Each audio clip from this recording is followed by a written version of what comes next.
जिंदाबाद जिंदाबाद जिंदाबाद जिंदाबाद जिंदाबाद जिंदाबाद जिंदाबाद मुर्दाबाद मुर्दाबाद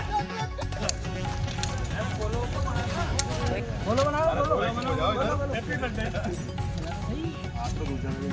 वकील एकता जिंदाबाद वकील एकता जिंदाबाद वकील एकता जिंदाबाद वकील एकता जिंदाबाद पूरी नहीं होगी वकील एकता जिंदाबाद। साहब वहाँ नहीं बैठे हैं, उसको लेकर आज फिर आज प्रति जलाई है, पूर्व में भी धरना दिया है, अमन शांति की है।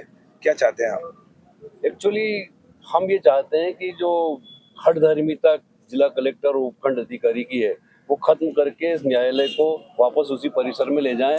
ये आंदोलन सिर्फ वकीलों का आंदोलन नहीं है, ये जनता का आंदोलन है। इससे परेशानी जनता को हो रही है, पक्षकारों को हो रही है, गरीब किसानों को हो रही है। उनकी अनुपस्थिति में दावे खारिज किए जा रहे हैं, एक तरफा किया जा रहा है, ये न्याय की हानि हो रही है। इनको किसी भी तरह जब तक लोगों को कानूनी सहायता नहीं मिलती है, एक तरफा आप आदेश कर रही हैं, ये मतलब कानून की अवहेलना है। दूसरी बात ये है कि मैं आप लोग कहना चाहता हूँ कि पिछले लगभग 35 सालों से लगातार ये एसडीएम कोर्ट भवानी मंडी परिसर में ही लगी, न्यायालय परिसर में ही लगती आ रही है। वहाँ इसके अतिरिक्त 3 न्यायालय और कार्य कर रहे हैं।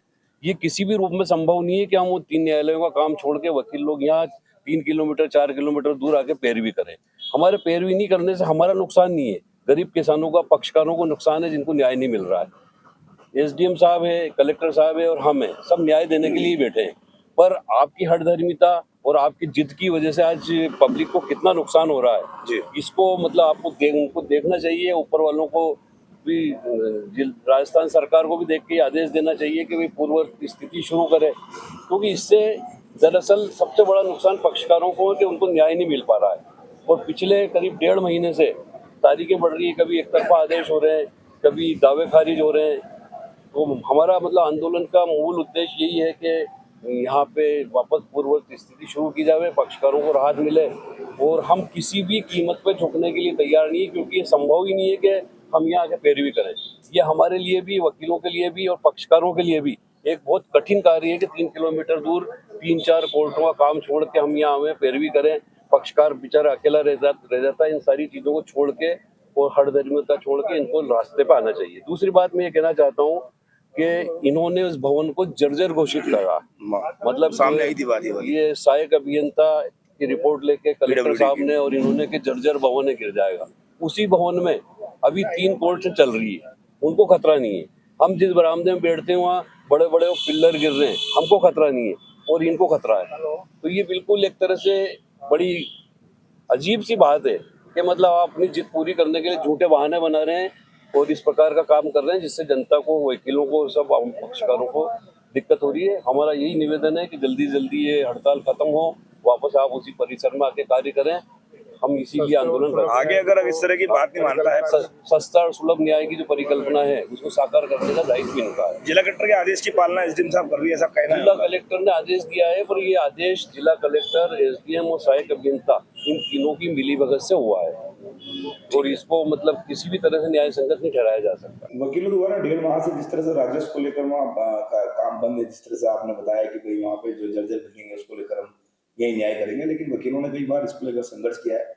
पूर्व में भी उन्होंने हवन शांति की, आज के ऊपर क्या जलाई है आपके कोर्ट के सामने, किस तरह का मैटर है? देखिए, सर्वप्रथम ये बहुत ही क्लियर एक विषय रहा है और जिसके विषय में हमने बहुत ही ट्रांसपेरेंटली सभी से बात की है।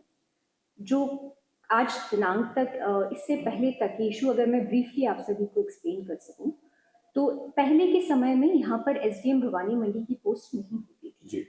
उस समय एसडीएम झालावाड़, एसीएम झालावाड़ लगते थे। सुविधा हेतु वो एसडीएम झालावाड़ भवानी मंडी में सप्ताह में 1 या 2 दिन कैंप कोर्ट के रूप में संचालन करने के लिए आते थे। जब वो कैंप कोर्ट को संचालित करने झालावाड़ से भवानी मंडी आते थे, क्योंकि भवानी मंडी में उनका खुद का ऑफिस नहीं था, तो वो एक कैंप कोर्ट के रूप में एक छोटे से कक्ष सिविल न्यायालय परिसर में लगाते थे। अब 2002 के बाद में, जैसा कि आप सभी जानते हैं, एसडीएम ऑफिस यहाँ पर बन चुका है, एक नई बिल्डिंग बनी हुई है जिसमें सेपरेटली एक बहुत ही वेल फंक्शनिंग एसडीएम कोर्ट बना हुआ है। अब क्योंकि यहाँ पर एसडीएम कोर्ट ऑलरेडी एस्टैब्लिश्ड है और जैसा कि न्याय हित, जनहित और नियमों के अनुसार सही है, एसडीएम ऑफिस एक फुल कोर्ट रहता है। फुल कोर्ट से मेरा मतलब है कि वो एक प्रॉपर कोर्ट है जो कि सप्ताह में 3 दिन मेरे द्वारा संचालित किया जाता है, मंडे, ट्यूसडे, वेडनेसडे। क्योंकि एसडीएम के पास में सिर्फ एक जुडिशियल पावर ही नहीं है, as an administrative office also हमारे पास में कई दायित्व होते हैं। इसके अलावा जैसा कि आप सभी जानते हैं, अभी इलेक्शन एसआईआर का कार्य भी चल रहा है। इसके अलावा भी जन सुनवाई प्रतिदिन मेरे ऑफिस में निरंतर की जाती है। इन सभी को ध्यान में रखते हुए किसी भी एसडीएम के लिए ये संभव नहीं है कि वो सप्ताह के 3 दिनों 6 से 7 घंटे के लिए अपना ऑफिस स्वयं का होने के बावजूद इस ऑफिस को छोड़कर किसी और परिसर जो कि सिविल न्यायालय का है वहां पर बैठे। इसके कारणवश जो ज्यादा अफेक्टेड हैं, वो जो आम जनता है जो मेरे पास में परिवार लेकर आती है, वो लोग प्रभावित होते हैं। जो हमारे अन्य कार्य हैं वो प्रभावित होते हैं। आप सभी जानते हैं कि एसआईआर का कार्य इस उपखंड में बहुत ही जोर शोर से चला है और उसी के कारणवश हम लोग 100% डिजिटाइजेशन सबसे पहले कर पाए हैं। तो वो तभी संभव है जब सभी दायित्वों में एक बैलेंस बनाकर काम किया जाए। तो ये जो डिमांड अभिभाषक परिषद द्वारा रखी जा रही है, और ये मेरे आपके द्वारा ही मुझे बताया जा रहा है, क्योंकि आज दिनांक तक अभिभाषक परिषद का कोई भी सदस्य हमारे पास में इस संबंध में कोई भी वार्ता करने के लिए नहीं आया है। तो जो आप घटना मुझे अभी बता रहे हैं वो भी मुझे आपके द्वारा ही पता चली जा रही है। इनफैक्ट मुझे पता चला कि वो कोई भी अंदर इस जानकारी के बावजूद कि हम यहाँ उपस्थित हैं और बात करने के लिए रेडी हैं, नहीं आए हैं, क्योंकि वो भी जानते हैं कि जो वो बात कह रहे हैं वो गलत है। वो एक सिर्फ दबाव बनाने के लिए किया जा रहा है। हम जो भी यहाँ पर जो डिसीजन लिया है वो एक न्याय और लोगों के हित को ध्यान में रखते हुए लिया गया है। और जिस कक्ष की आप बात कर रहे हैं, जिस संबंध में, उसके मैं अभिभाषक परिषद द्वारा स्वयं लिखित में हमें दिया गया है और मैं उसको कोट करती हूँ कि मैडम का जो भवन है वो अत्यंत ही जर्जर अवस्था में है और बिना मरम्मत के वहाँ कार्य करना संभव नहीं है। 28 जुलाई को ये लेटर हमें दिया गया था, एक व्हाट्सएप ग्रुप पर अभिभाषक परिषद द्वारा शेयर किया गया था।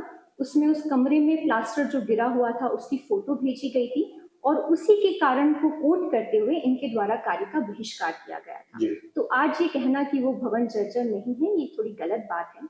मुझे लगता है कि वो और हम साथ में मिलकर यहाँ लोगों का न्याय करने के लिए बैठे हैं। मेरी तरफ से पूरा प्रयास रहता है कि हम लोगों को सही मदद कर सकें, जो नियम अनुसार सही है वो जितनी मैक्सिमम हम जस्टिस कर सकें। आप सभी जानते हैं कि मैं अपने जो कोर्ट का वर्क है उसको बहुत ही सीरियसली लेती हूँ।